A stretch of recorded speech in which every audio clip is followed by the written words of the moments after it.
सद्गुरू श्री ब्रह्मचैतन्य महाराज गोंदवलेकर यांचं प्रवचन 31 डिसेंबर। नाम हे चिरंतन आहे, त्याला समाप्ती नाही। 13 कोटी रामनामाच्या जपाच्या समाप्तीच्या दिवशी झालेले निरूपण। खरे पाहिले म्हणजे आपण जपाची जी समाप्ती करतो ती केवळ अज्ञानामुळेच, कारण नाम हे चिरंतन आणि काळापलीकडचे आहे। त्याचे महात्म्य कळायला फार कठीण आहे। देवाला अत्यंत प्रिय जर काही असेल तर ते म्हणजे त्याचे नाम। ते घेतल्याने तो आपलासा होईल। देव नामाशिवाय राहू शकत नाही। त्रिवेणी संगम जर कोणता असेल तर तो म्हणजे देव, भक्त आणि नाम। जिथे देव असेल तिथे भक्त आणि नाम असते, आणि जिथे भक्त असतो तिथे नाम आणि देव असतो।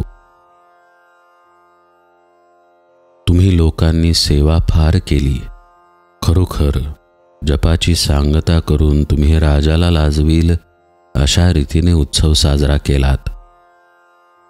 आता रामाजवळ असे काही मागा की पुन्हा काही हवेसे वाटणार नाही। आपण जर काही अगदीच क्षुल्लक मागितले तर तो हसेल की मी एवढा दाता असताना हे क्षुल्लक काय मागतात।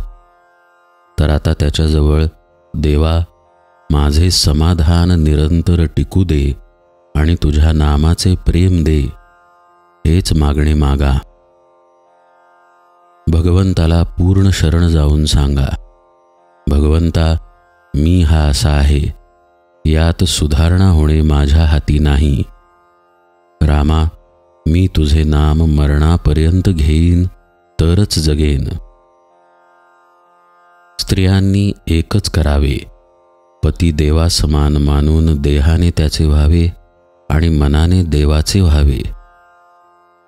प्रपंच हा परमार्थाचा लाभ होण्यासाठी करावा।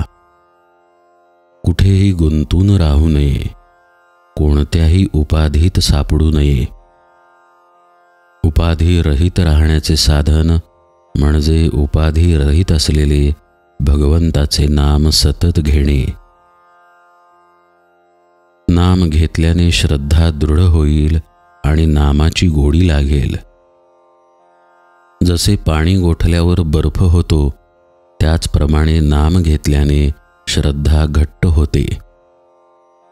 श्रद्धेमुळे देवाला तुम्हाला भेटावेच लागेल। तुम्ही अखंड नाम घेत राहा, देव तुम्हाला खात्रीने भेटेल, याबद्दल शंका बाळगू नका। परमार्थ आणि व्यवहार यांची उत्तम सांगड घालावी। परमार्थाबद्दल नसत्या शंका घेऊ नयेत। आजच्या या दिवसापासून आपण आपल्या मुलाला जितक्या आपलेपणाने हाक मारतो तितक्या आपलेपणाने देवाला हाक मारा।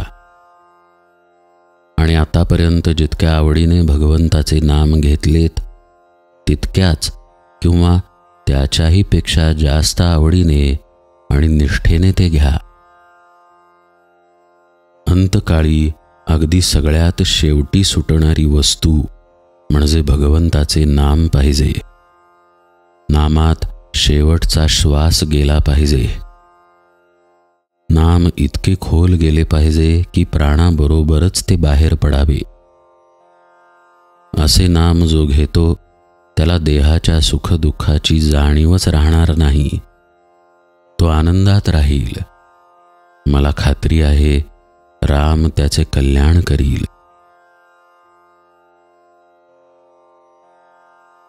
नामात शेवटचा श्वास जाण्याकरिता आतापासून सतत नामात राहण्याचा प्रयत्न करा।